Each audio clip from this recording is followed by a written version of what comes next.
Unidade 4, População Mundial e do Brasil. Aula 15.2, Conteúdos: Formação e diversidade cultural da população brasileira. Miscigenação entre o indígena, branco e afrodescendente. Habilidades: opinar sobre as vantagens e desvantagens acerca do processo de miscigenação brasileira. Comparar o discurso de miscigenação pacífica no Brasil com a percepção das desigualdades sociais entre os diversos grupos étnicos. Olá pessoal, boa noite a todos vocês, boa noite professores presenciais, nossos colegas de trabalho, boa noite todos os alunos da EJA Médio, primeira fase. Nós estamos aí continuando nossas aulas de Geografia. Na unidade 4, última unidade, últimas aulas de Geografia, nós estamos estudando sobre a população. Estamos estudando sobre nós mesmos, entendendo aí algumas características das mudanças que vão acontecendo na sociedade ao longo dos anos, ao longo do tempo. Nós vamos estudar na aula de hoje sobre Brasil, sobre o histórico do Brasil, vamos tentar entender um pouco, né, quais são as nossas origens, afinal de contas, certo? Mas antes, a gente vai relembrar o que nós vimos aí na primeira aula com a professora. Nós tivemos aí uma primeira aula onde a gente entendeu alguns aspectos demográficos e a estrutura da população brasileira. A gente verificou que no Brasil, continuando já com o que a gente já estava falando nas aulas anteriores, a professora comentou, né, sobre a questão ali de como é que está o Brasil hoje em dia, né? Como é que está a sociedade brasileira, né, do ponto de vista demográfico, ou seja, a quantidade de jovens, de adultos, de idosos, né, todos os motivos que fizeram com que a população brasileira mudasse de característica ao longo do tempo. A gente está observando que o nosso país ele está chegando nos níveis ali dos países desenvolvidos, mas só do ponto de vista demográfico. A população brasileira ela está envelhecendo, né, assim como vários outros países emergentes aí do mundo todo. Então o Brasil está no meio termo, né, não é considerado ali um país pobre mais, né, no ponto de vista econômico, mas também não é um país desenvolvido. Mas com relação à população, as características, a estrutura etária da população brasileira está chegando já, né, num nível parecido com o dos países desenvolvidos. Então o nosso país ele não é desenvolvido, mas está com uma população que está, por exemplo, com relação ao acesso à saúde, né, nós ainda temos aí um sistema único de saúde, onde dá para ter atendimento médico gratuito, né, com o uso dos impostos. Então existe essa característica no território brasileiro, o acesso à saúde acabou melhorando, querendo ou não, né, apesar de tudo, melhorando a qualidade de vida da população. Então a gente observa também outros fatores, né, a redução do número de filhos por mulher, principalmente nas grandes cidades, nas grandes capitais do Brasil. Isso também vai mudando as características da sociedade, né? Menos crianças, né? As mulheres principalmente, né? Abrindo mão de ficar cuidando só de casa e de homem, né? E cuidando da sua própria vida, tendo a sua carreira de trabalho, por exemplo. Isso também são vários fatores que fazem com que a sociedade brasileira, né, fique aí evoluindo da forma como foi comentado aí na nossa aula. Então nós verificamos na primeira aula como é que está a estrutura etária da população brasileira. Pessoal, nessa segunda aula ela vai ser bem bacana, porque a gente vai olhar um pouco para trás, né? A gente vai lembrar um pouco, vamos lembrar nada, né? Vamos estudar sobre como era a sociedade brasileira desde o começo, desde o processo histórico de formação do Brasil, para chegar, né, nessas pessoas aí que nós somos hoje em dia. A gente vai ver as diferenças étnicas no território brasileiro, né, que não tem um mais importante do que o outro, a gente vai ver isso. Cada um tem uma característica específica e nós, hoje em dia, somos o resultado de tudo isso. Vamos começar com o nosso desafio do dia. Quais são as características étnicas da sua turma nesse momento, hein? Como é que é a cor, a etnia, a nacionalidade, a cultura? É uma turma indígena? É uma turma filhos de pessoas de outros estados, de outros países, talvez? né? Tem famílias de negros ou é tudo misturado na família de vocês, na sala de vocês, né? Façam esse levantamento e elaborem uma tabela com as variações étnicas da turma e um pequeno texto explicando essas diferenças. Como é que está ali, né? Quantas pessoas pardas, como a gente vai estudar aqui, quantas pessoas brancas, quantos indígenas, tem algum asiático, descendente de asiático na sala? Façam esse levantamento aí para a gente verificar lá na interatividade final. Então já preparem aí direitinho as informações para apresentar lá para a gente. Vou dar um minuto para vocês, até daqui a pouco. Pessoal, vamos começar a aula de hoje. O nosso país e boa parte dos países da América do Sul também, mas o Brasil principalmente, ele tem uma característica muito interessante, né, que não dá para dizer assim necessariamente qual é o perfil do Brasil. Por exemplo, se a gente for lá para o Japão, por exemplo, né, a gente vai ver que as pessoas elas têm características do rosto, dos olhos, dos cabelos muito parecidas entre si. Aqui no território brasileiro não, né, gente? Nós temos aí, ó, vários professores aí passando na tela de vocês. Cada um deles, eu também, né? Cada um deles tem características do rosto, dos olhos, né? Da cor da pele, dos cabelos, tudo muito diferente uns dos outros. Por que será que isso acontece aqui, né? Diferente, por exemplo, de um país lá do continente africano, por exemplo, onde a maioria das pessoas tem um tom de pele específico.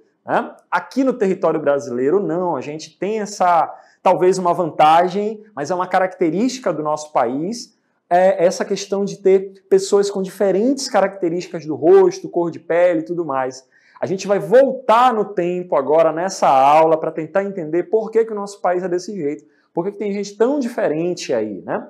Cada uma dessas pessoas que está aparecendo aí na tela, professores daqui do Centro de Mídias, tem pais que possuem uma característica que vem de alguma família ali, que tem referência lá em algum país, né? Tem referência lá de etnias diferentes, características étnicas diferentes. Alguns são descendentes de indígenas, outros são descendentes de brancos, né? Eu sou filho de uma negra com um branco, e assim vai sendo todas as famílias aí ao longo do Brasil todo. Essa é uma característica que nós vamos estudar ao longo da aula de hoje. Os chamados grupos étnicos formadores do Brasil. Esse que é o tema da aula de hoje. Vamos começar então com essa primeira frase, que é muito importante para a aula de hoje. Vamos começar com essa primeira frase aí na tela, que mostra exatamente, né, essa informação importante aí, que o Brasil ele é considerado um país multiétnico. O que significa isso? É a diferença de nós, por exemplo, porque a gente falou agora há pouco sobre o Japão. Né? As características étnicas no Japão são muito mais simples. Né? A fisionomia dos seres humanos que vivem no Japão, as características do rosto, da cor, são muito mais parecidas. No território brasileiro, isso não acontece.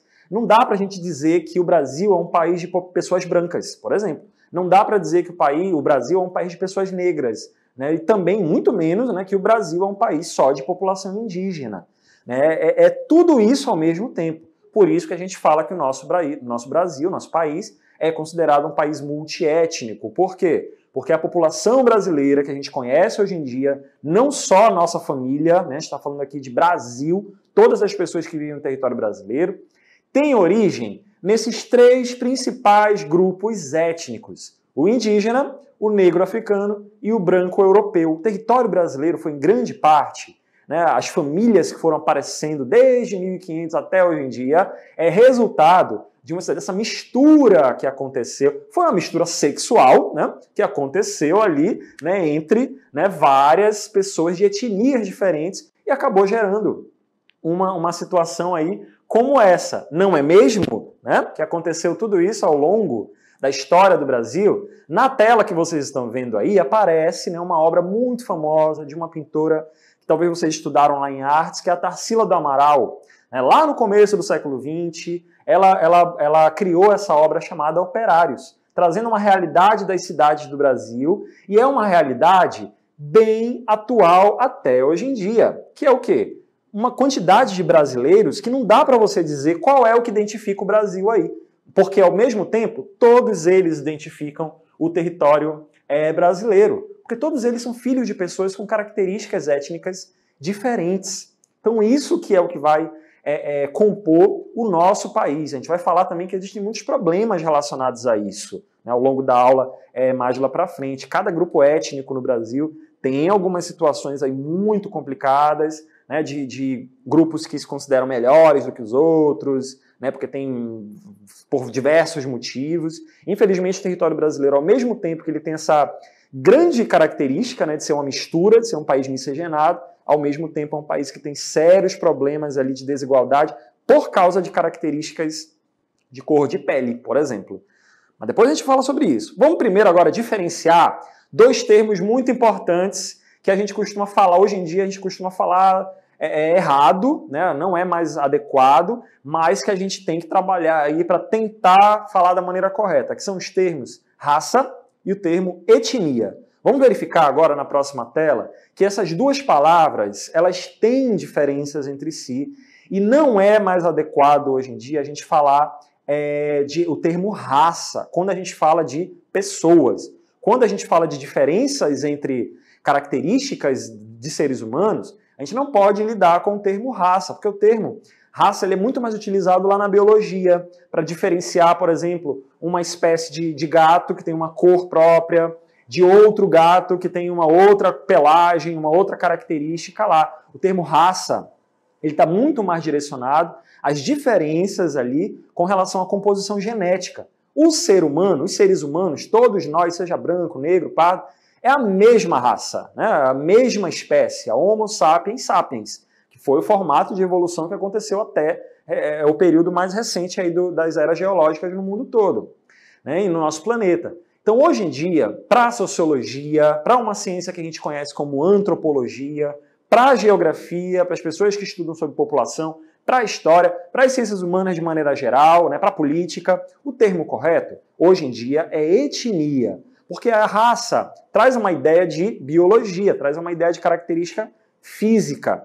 O termo etnia não, já traz uma ideia de característica social. A cor da pele é uma característica física, mas a questão cultural e geográfica é uma característica que a gente traz no termo etnia. Eu pertenço a uma característica, né, de pessoas aí urbanas, de pessoas filhos aí de diferentes grupos étnicos, e cada um dos brasileiros aqui no nosso país tem uma história, tem uma característica cultural própria, tem uma religião própria. Algumas pessoas não têm religião, tem toda essa característica também, que é o que vai gerar toda essa mistura, né, dentro do território brasileiro. Não dá para a gente dizer que o brasileiro ele é igual. E essa que é uma grande característica do nosso país. Existem muitas diferenças e, ao mesmo tempo, não dá para dizer que uma etnia é melhor do que a outra. Cada uma tem características diferentes e, ao longo da história do Brasil, cada uma foi trazendo contribuições diferentes. Hoje em dia, a nossa comida, por exemplo, ela é uma mistura, né, toda de referências de outros países, né?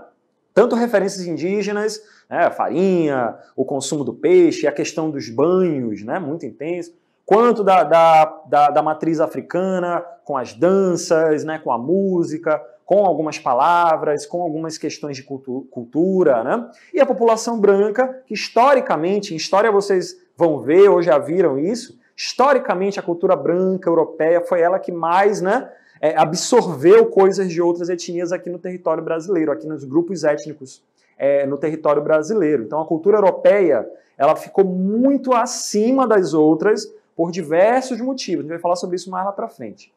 A professora Ludmila, na primeira aula, falou sobre a composição ali, né, do território brasileiro, como é que está organizada a estrutura etária e tudo mais.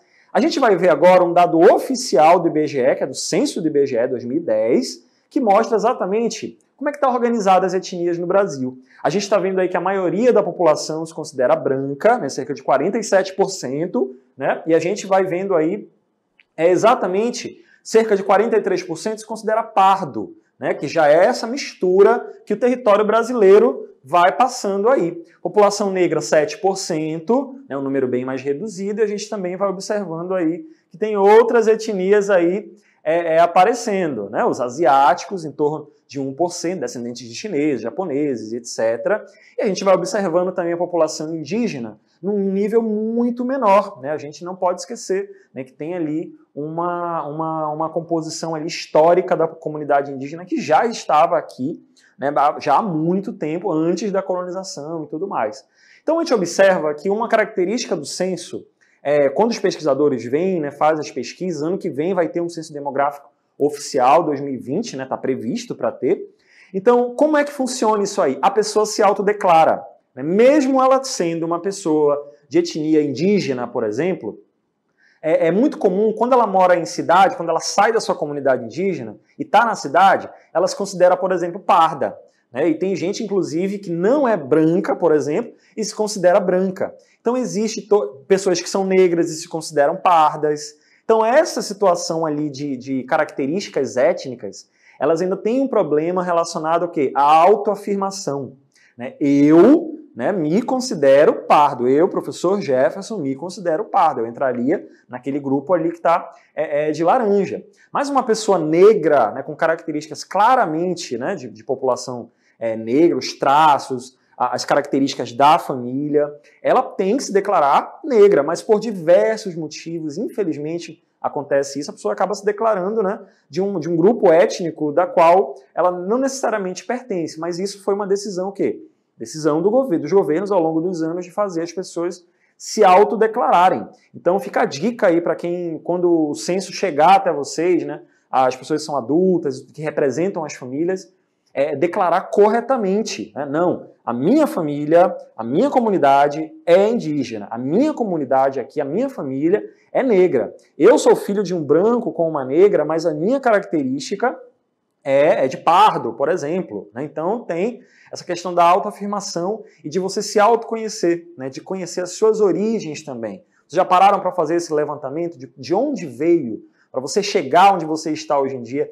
Quem foram as pessoas que fizeram você chegar ali nesse exato momento? De onde essas pessoas vieram? Né? Eu já tentei. A gente vai tentando aí encontrar as nossas origens, porque é muito importante. Vai chegar o momento que vai estar todo mundo ali muito junto, né, nas origens ali dentro do território brasileiro. A gente falou que o Brasil é um país multiétnico, né, ou seja, diversas etnias diferentes. Nós que estamos aqui somos resultados de toda essa mistura que foi acontecendo a partir da chamada miscigenação, que a gente vai ver na próxima tela agora. A gente está vendo exatamente uma família aí nessa tela que mostra exatamente esse exemplo, né, dessa mistura sexual, claro, né, que ocorreu entre diferentes grupos étnicos. A gente está vendo aí na imagem uma mulher claramente branca, né, características caucasianas, ao lado de um homem negro, né, com referências todas lá africanas e tudo mais, mesmo não sendo africano, mas tem uma origem étnica nesse sentido. E a gente tem aí um conjunto de crianças, os filhos, provavelmente, nessa cena, que vão pegar características de todos desses pais, né, as características genéticas vão se misturar. E isso é um cenário muito comum em toda a história do território brasileiro. Desde o começo, com a população indígena, né, que já estava aqui, com a chegada da população branca, né, os colonizadores europeus, os exploradores, ocorreram diversas... Posteriormente, com a escravidão, né, os escravos, os negros trazidos como escravos para o Brasil.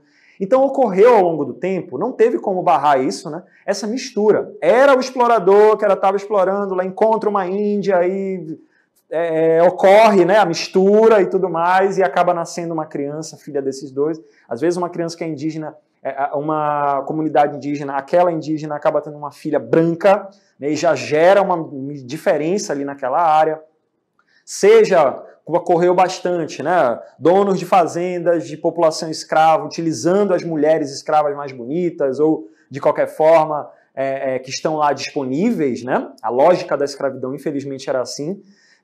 E aí ocorre a questão sexual, às vezes a questão de estupro mesmo, e acaba gerando crianças que são filhas e filhos desses resultados, dessas misturas todas. Então o processo de miscigenação no território brasileiro não foi necessariamente relacionado a romance, né? Foi necessariamente relacionado à exploração, à questão mesmo de poder, né? De posse de principalmente população branca, homens brancos, né, tendo essa mistura com mulheres indígenas e posteriormente mulheres brancas, e também foi chegando novas famílias, chegou imigrantes europeus com o passar do tempo, e aí foi causando exatamente essas misturas. Vamos ver de novo aquela tela que mostra exatamente essas misturas aí, que deu origem no território brasileiro à população mestiça, né? A população parda, como a gente costuma dizer aí.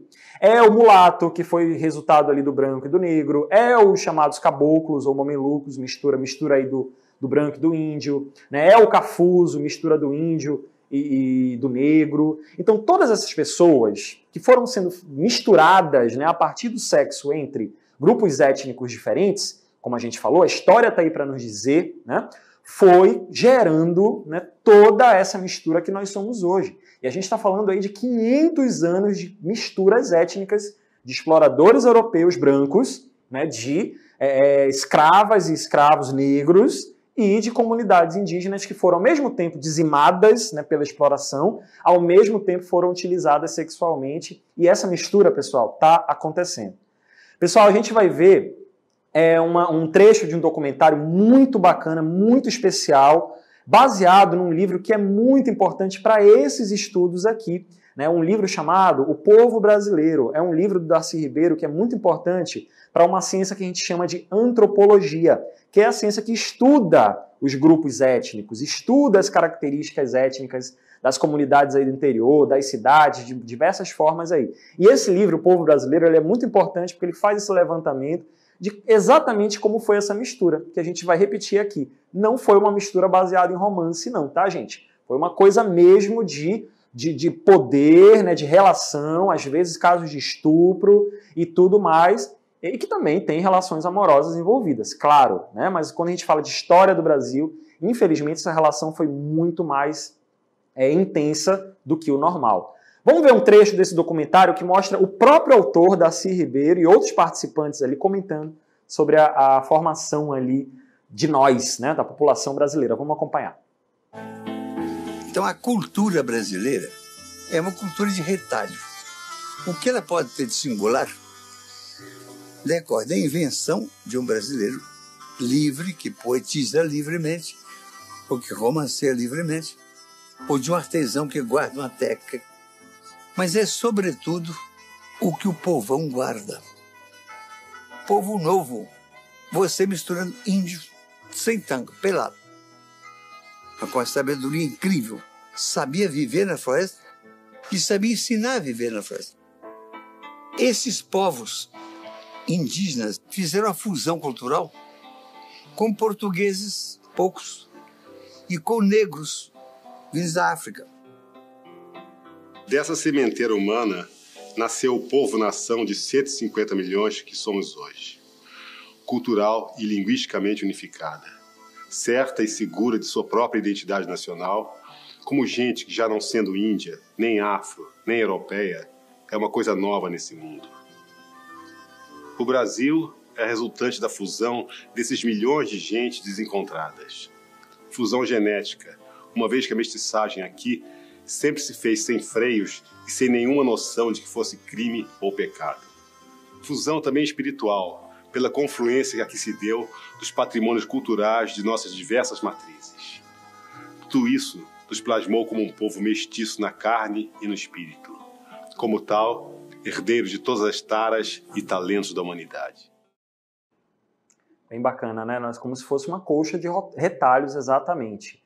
São muitas influências que o nosso dia a dia hoje tem desses grupos étnicos desde o começo. Seja alimentação, por exemplo, né? Tem gente que come peixe com farinha, no outro dia come feijão, né? No outro dia está comendo outras coisas, massa, macarrão, macarronada e etc. Questão de religião, por exemplo. Nosso território brasileiro tem muitas diferentes, tem muita influência do cristianismo, mas tem outras referências religiosas, né? E não religião também é muito comum, né? A gente vai observar a partir de agora que o território brasileiro é reflexo de todas essas três principais referências que nós vamos ver a partir de agora. A população branca e asiática, a população negra e a população indígena. Com relação aos brancos, pessoal, tem aquela origem europeia que a gente falou. No caso, Portugal, né, Espanha, nos nossos países vizinhos ali. Então ocorre no território brasileiro a predominância de portugueses, italianos desde o começo do século XX, né, que chegaram para vir trabalhar, espanhóis, e tudo isso foi gerando essas mudanças, né, com relação ao encontro dessa população branca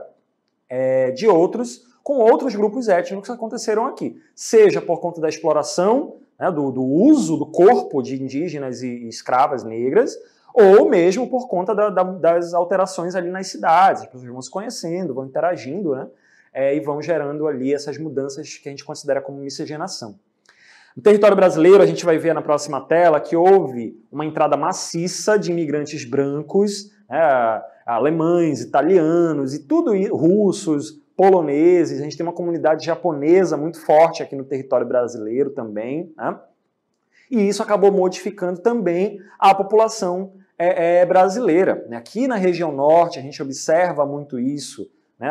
Muitas pessoas que podem se considerar pardas, porque é filho de uma pessoa branca com uma pessoa indígena ou uma pessoa negra, né? Então tem essa mistura muito forte aqui. Na região sul do Brasil, sudeste, a população branca já é muito mais comum, né? Vai ter essa característica aí também.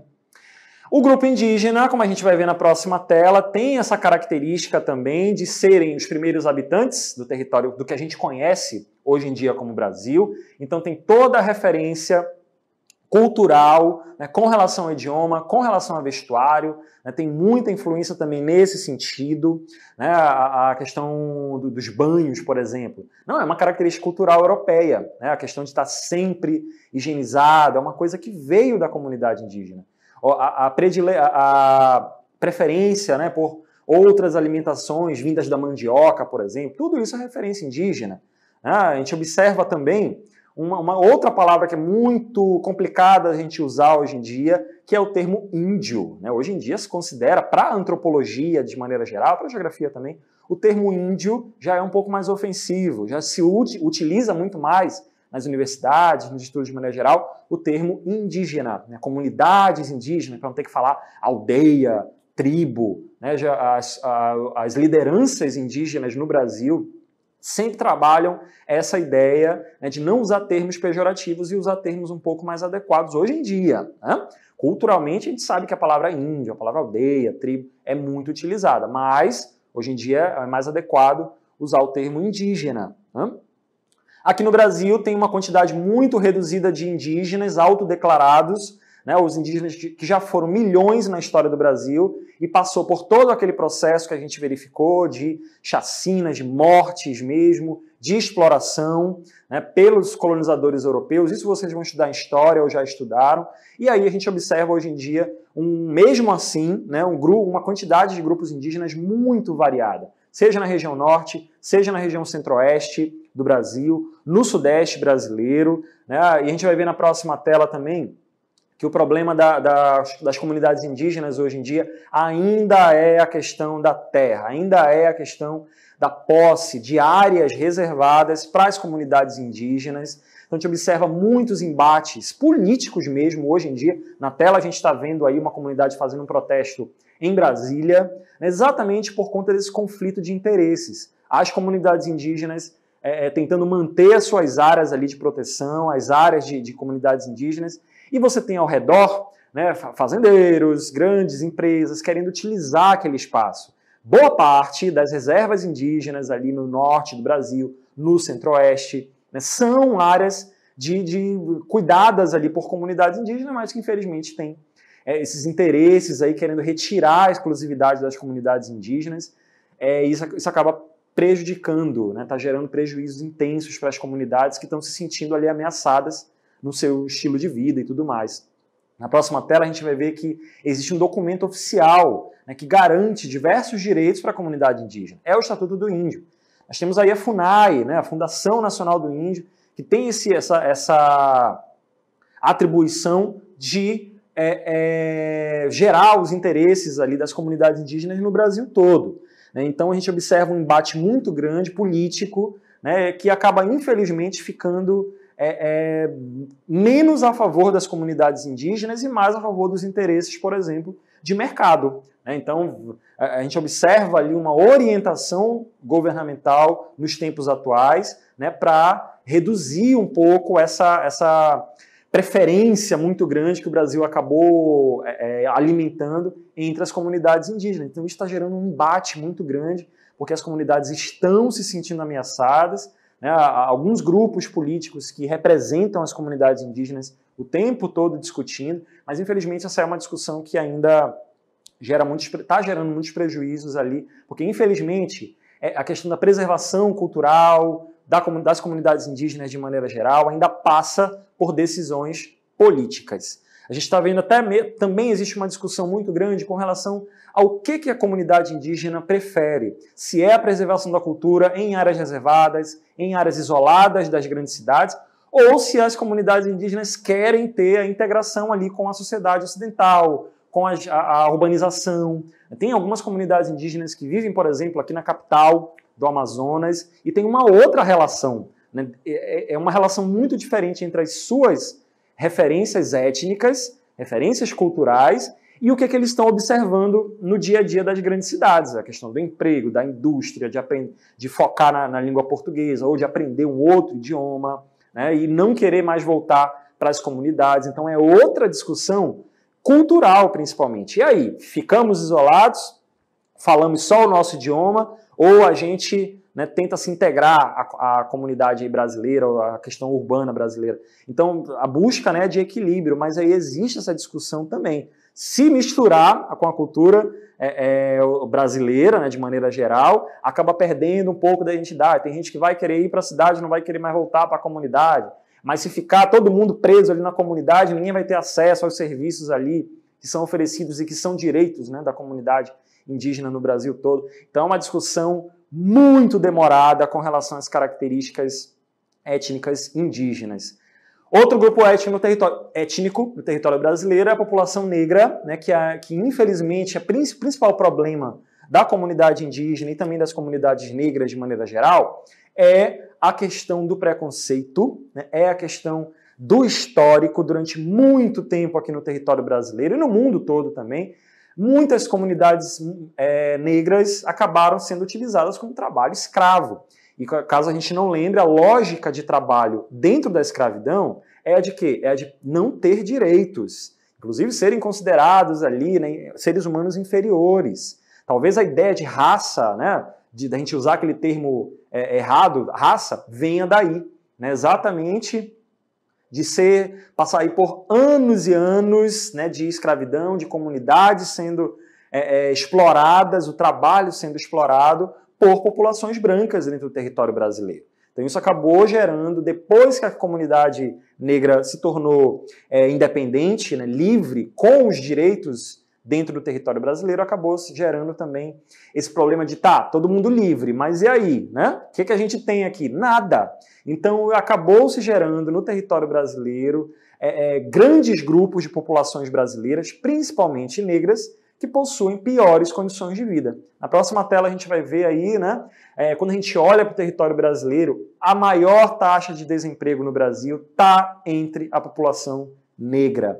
Então existe muito preconceito, porque se a gente não está falando aqui de falta de oportunidade, né, em muitos casos de estudo, em muitos casos de emprego, isso acaba gerando questão de violência, então não é questão também de caráter, às vezes é falta mesmo, às vezes é falta de inclusão, né, que acaba levando à questão da criminalidade. Então no Brasil a criminalidade é muito alta e a gente observa que é vinda da população negra a grande maioria. Os presídios no mundo todo, no Brasil todo, por exemplo, a grande maioria é negra e que é um reflexo direto, gente. Não dá para dizer só que é questão de caráter. É um reflexo histórico, né, de pessoas, de antecedentes aí dessas pessoas que já tiveram sua liberdade, mas sem nenhuma oportunidade. Então tem essa questão do preconceito também, de você achar muito estranho, por exemplo, pessoas negras que acabam, ou até mesmo indígenas, né, que acabam tendo algum papel de destaque na sociedade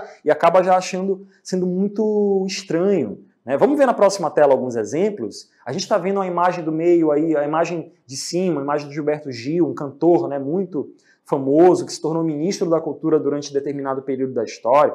A gente está vendo ali na imagem do meio o Joaquim Barbosa, que foi ministro do Supremo Tribunal Federal, um dos ministros, né?